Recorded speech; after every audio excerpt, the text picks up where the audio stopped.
The Workplace Hazardous Materials Information System, commonly referred to as WHMIS, first came into effect on October 31, 1988.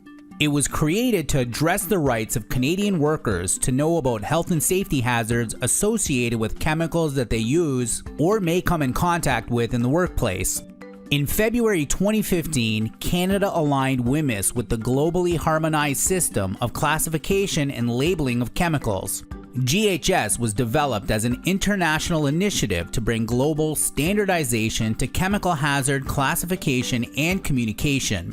While the adoption of GHS has resulted in some changes to WHMIS, it offers the same, if not additional protection to workers.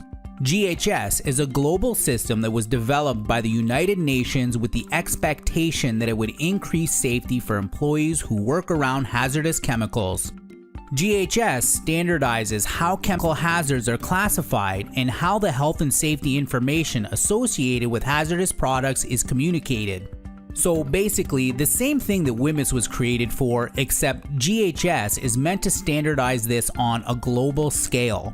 Makes perfect sense considering how much importing and exporting is happening these days. Think about it. Imagine if your company was getting hazardous products from several different countries, and each of those countries had a different system in place for classifying and communicating information about them. This could be really confusing for all of us, and it would be a nightmare to train everyone and stay up to speed on all the systems. GHS is a good thing, and the changes to WHMIS are welcomed.